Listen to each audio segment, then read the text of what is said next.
And so I decided, why do we need to do interim? You know, there's no point. You know who it is, you know who he is, most importantly, and it just made perfect sense for him to be our next head coach. So with that being said, new coach of the women's basketball program, and I'd like to introduce him, Gavin Peterson. Where do you feel like you need to go as a program? And what does that mean to you as a coach, and kind of what for these women that you're coaching? What is the message to the girls as you come down this stretch? It was all new for all of us. There really was no manual or how-to. It just kind of was, you learned as you went.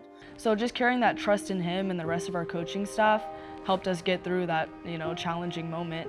But it really brought our team closer together, just having something to overcome. It's a program, it's an expectation where you get in here and you work your butts off and you compete, and that's kind of the Utah way. Because what it did is it also showed the players coming in, you can stay together and you can play together and you can have success. Now we've set the stage, we've set the standard, and it's our job to continue to climb the mountain and try to get us to the top of the Big 12.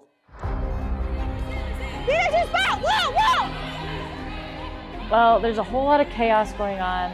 You might seem like you have a whole lot of options of where to spend your time and energy, but really if this is our goal, it's really simple. This is what we have to do. You think you have choices, but if you want to be great, if you want to fill that circle, if you want to hang the first Big 12 championship banner in here, there's not a variety of choices. It's a process. It's like we have the talent. It's all putting it together. So when I hear the word legacy, I just think about all the greats that have come, and our mission is to make sure we leave or continue that legacy moving forward for as long as we get the opportunity to do so.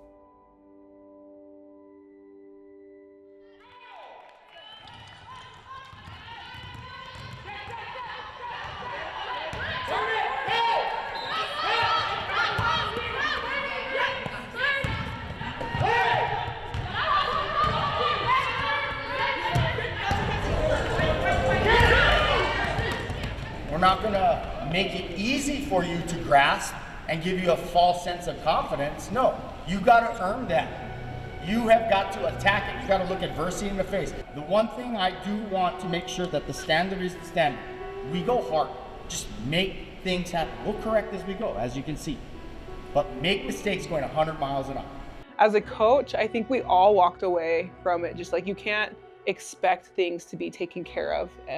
You have to still put work into the small things. When things were good, they were good. When we hit little bumps, I think it was a little rocky. And so you can't expect your culture to just keep feeding itself. You can't expect girls to stay disciplined. You can't expect little things that are important that make the whole work.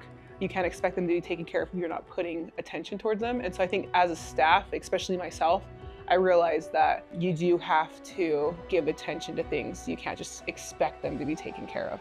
Understanding that you can take something from every obstacle, every challenge, and apply and learn. And I think the biggest thing we learned is having self-awareness, holding each other accountable, and understanding that this is a player-led culture. And then on top of that, just competing in everything you do. The Big 12 conference is really competitive, and so we just learned that it doesn't matter if they're the number 10 ranked team in the country or the lowest in the Big 12, each team's gonna bring it their all and just competing in everything that we do.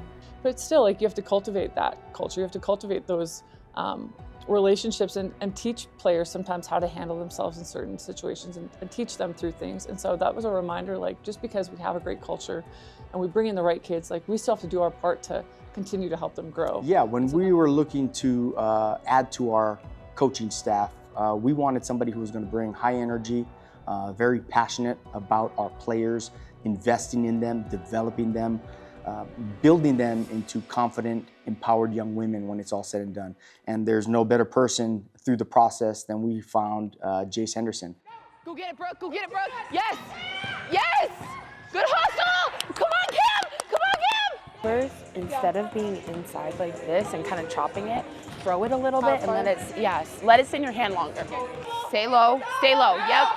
Get in that gap. Aves, once that ball moves, you got to move.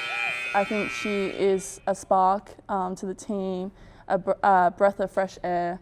She's definitely an energizer bunny.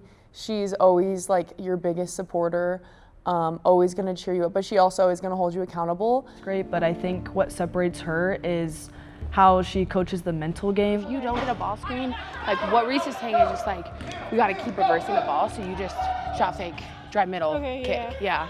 Hey, there's a specific way we can talk to each other, and especially if we're still learning our terminologies, be proactive about talking to your teammates. Just hard work and grittiness to start. I see it every day, and just walking into the office at 7:30 and everybody else is already in here, and I'm walking down to the gym and there's already 2 players shooting and people getting warm. Like, I just think the work ethic across the board is a standard, and I think that the added elements of just togetherness, people genuinely caring about the person next to them and wanting them to be successful as well as personal success. I think that that is what has really been something that I'm just like enjoying about this group. We want to play fast and we want to be able to play aggressive, and so I think just being able to like hone in on like playing hard all the time, and even in teaching reps, like how to play fast in those moments too, kind of comes back to that work ethic piece. And so because they're such hard workers, we can kind of teach them like how to then ramp it up a notch and how to play even more intense. And I just don't think she holds herself with that limitation that her age is going to be something that holds her back. Got a skill set that I think is really untapped right now. I don't think Cameron knows how good she's gonna be. And she knows that she has the green light. Every single chance she gets an open look, shoot it. I mean, everything she does is to the best of her ability. She's trying to go as fast as she can. She's the player that everybody wants and needs. Evelina is so strong. When I talk to her on the phone, I feel like I'm talking to a coach. Through the transfer portal, we're able to get Lonnie White back.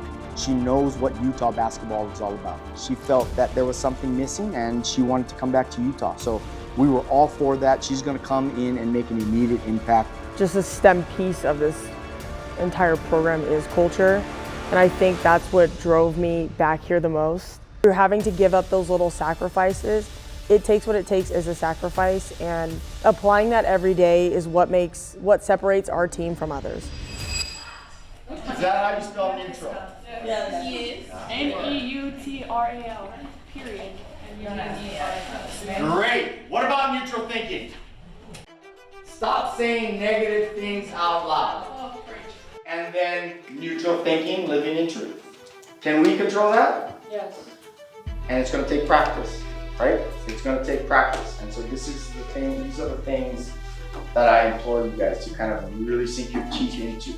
It's not going to happen overnight. It really talks about the mindset that coaches, athletes have. In times of adversity, we want to make sure that we have the capabilities and the know-how to really speak in truth, acknowledge what has happened, what is happening, and what we have control of to do next. And so what I think the book did for our team is it kind of simplified things and made it kind of black and white. It's like, well, there's a whole lot of chaos going on.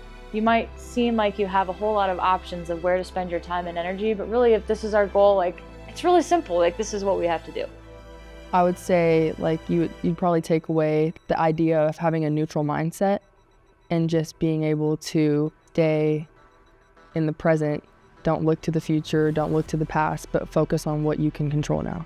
Our women gravitated toward that. You know, they really dove in. They asked themselves a lot of hard questions. The theme of the book was living in the present, neutral thinking, that's what they kept calling it, but really it's just living in the present and not dwelling on the past and not worrying about the future. And I think that's like a prime reminder for us in our day-to-day. And so hearing actual, real constructive stuff of like real athletes who have gone through it, of like, yeah, it's not gonna be positive all the time. And that's where the thing neutrally comes in. Sometimes I just gotta take accountability of like, yeah, my shot isn't falling, but I gotta keep shooting, or I gotta find other ways to be effective on this team. So it's solution-based rather than problem-based. Those vulnerable pieces, I think, is what creates those lasting memories that creates sisterhood rather than just teammates. Instead, just asking questions or then pulling you to the side. I think Maddie does a really good job at that, so it really does help. I didn't realize that until like last year. I think it was just like It takes what it takes means no matter where you want to go in life, if you want to get there, you don't really have certain choices. It talks a lot about illusion of choice, where yes, you have the choice to wake up at a certain time, but if you really want to be that good, you don't have a choice, you're just going to do it anyways. You really don't have a choice. Ella! Ella! Push them back! Hit her! There you go! There you go, Ella!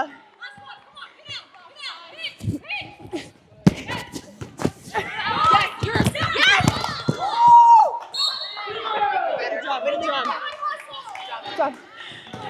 Push, be aggressive first. We have to start demanding the expectation early before we start, okay? So let's try and do that, okay? Yeah. Okay. Can we just like, we just gotta keep when that happens, like, we gotta find ways to like bring energy up. Yeah. And like, here we go, let's go. Yeah. Instead of like, come on, y'all, like, you know what I'm saying? So I think that like, let's just demand it early. Yeah. Starting from the top. That's tough! Oh! Give it to me! Bang! She's giving you that initial space. She's giving you that initial space on the side, so try to absorb it.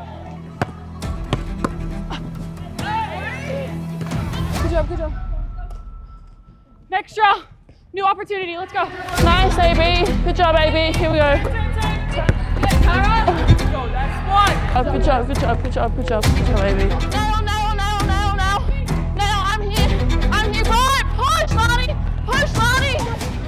The camaraderie we have as a team, our communication with one another, I think that's something that's been a point of emphasis and something we're working on and continue to work on. Off-season has been very different.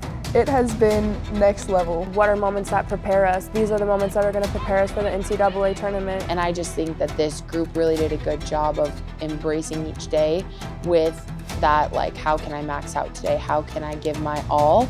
You think you have choices, but if you want to be great, if you want to fill that circle, if you want to hang the first Big 12 championship banner in here, there's not a variety of choices. Yes, Reese. Almost a minute in, baby. Yeah, big girl! Yeah, big girl!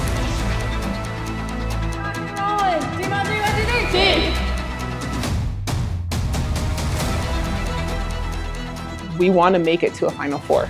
People might think we're crazy for saying it, but we all in this office believe we will do it, and we're going to work our butts off to do it. It's kind of what we're so addicted to and why we love this game. So everything we did from the beginning of season, from the beginning of summer to now is kind of built for those moments. So when I hear the word legacy, I just think about all the greats that have come, and our mission is to make sure we leave or continue that legacy moving forward for as long as we get the opportunity to do so.